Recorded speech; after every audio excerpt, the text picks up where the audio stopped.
Welcome back, and I'm glad you could make it. In this chapter of Film Study Concepts, we'll be looking at shot duration and movement. Let's go!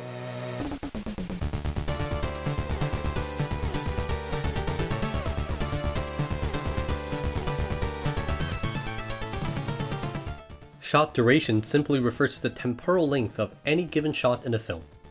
Though this is a fairly simple concept, the naming convention for shot duration can get a little confusing. Shots with relatively lengthy durations are referred to as long takes. There is no standard for the duration of a long take, so it might take a few films before you develop a feeling.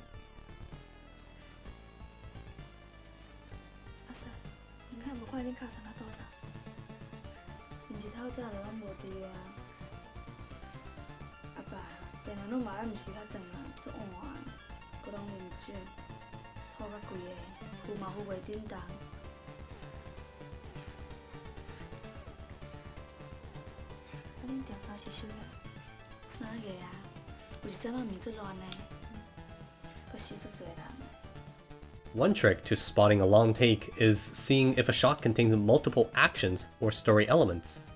Does the shot contain an entire conversation rather than just a few lines? Does the shot include an entire fight scene rather than a single punch? If so, you might just be looking at a long take. Please be careful not to confuse this term with long shot. Although both terms are used to classify single shots, long shot refers to the distance, while long take refers to the duration. On the other hand, the term short take is almost never used in film studies. This is because the duration of most shots in a film is only a few seconds. Short takes are the industry standard, and do not require nearly as much scrutiny as long takes. Now that we've talked about space and time within cinema, let's take a closer look at their combined effort, movement.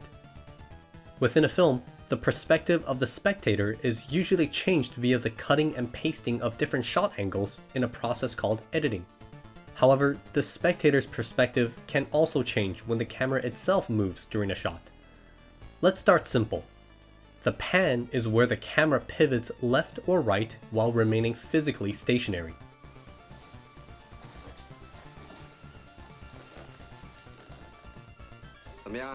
This is a very common movement technique, as it unlocks the horizontal axis of the film world without the need to move the camera around. The tilt is very similar, and it entails a stationary camera pivoting up or down. This technique can be quite expressive, as highlighting the height of a subject can exaggerate the effect of high angle or low angle. Moving the camera itself during the shot requires a little bit of ingenuity. When the camera moves in any direction on the horizontal axis, it is called a tracking shot or dolly shot. This is due to the fact that oftentimes the camera is placed on a dolly or a track for precise and smooth movement.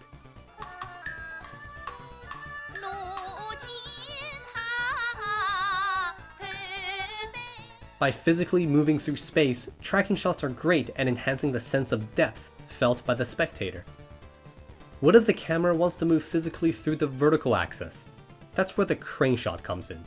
The camera is mounted on a crane or cherry picker, which enables it to move up and down smoothly through space.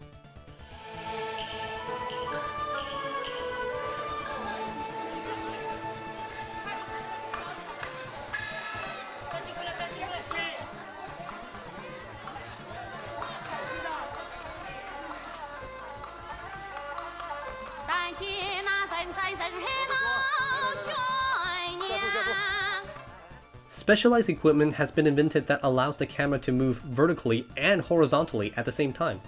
So don't be startled when you see a shot that both tracks and cranes. But handheld shots are on the opposite end of the spectrum. As the name might suggest, handheld shot is recorded when the camera is being held by an operator as it moves through space. The resulting footage can appear shaky and disorienting.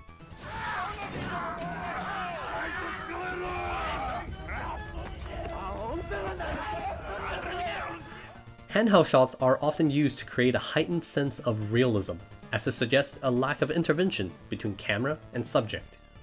Steadicam shots are recorded using a Steadicam, a fairly new invention in the world of film. They allow for the recording of incredibly smooth-looking shots while the camera is strapped to the body of an operator.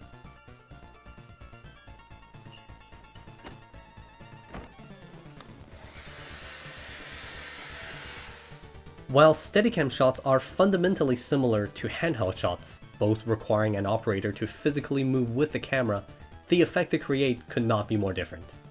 Let's take a second to briefly discuss lenses and the effects they can have on the camera's vision. A wide-angle lens allows for a wider horizontal view of the image when compared to other lenses.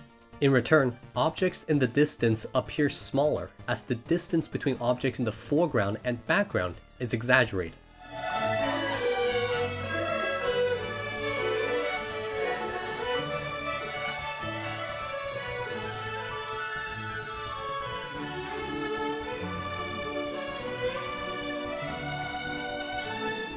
Another feature of the wide-angle lens is its deep depth of field, meaning that objects in the foreground and background can be in focus at the same time.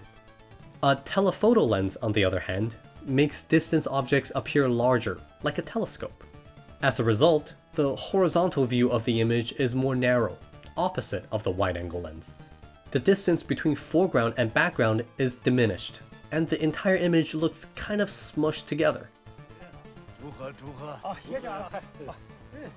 好不容易见到交通支长，我给你说个事儿，你能赞助俺一下？ Another feature of the telephoto lens is its shallow depth of field, meaning that only a single plane can be in focus at any given time. Zoom is a little bit tricky to classify, as it's not technically camera movement. The illusion of movement is created through the use of zoom lenses, rather than physical movement.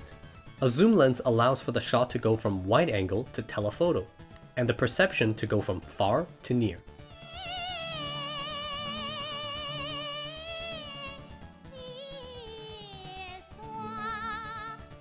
Sometimes it can be difficult to distinguish between a tracking shot and a zoom shot. One way to mitigate this is to look at any changes in depth of field we mentioned earlier. Another way in which film can change our perception without camera movement or editing is a technique called rack focus. During a rack focus shot, the focus shifts from one object to another. This technique can only be done with a lens with shallow depths of field, as only those lenses have a blurring effect on objects not in focus. Now that we have examined the how of camera movement, let's take a quick look at the why. This is what we call camera movement motivation, and it is divided into two different kinds. Motivated camera movement refers to changes in camera position initiated by actions or events within the film world.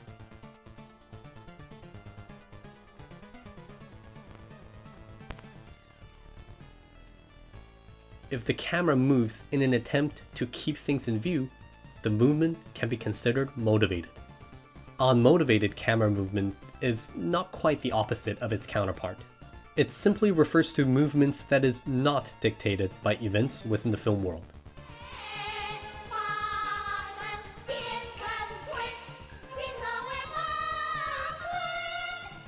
Instead, these camera movements are most often used by the filmmaker as commentary or aestheticization. Whew, that was a mouthful, but here we are, another one down. I hope you learned lots from this quite challenging chapter.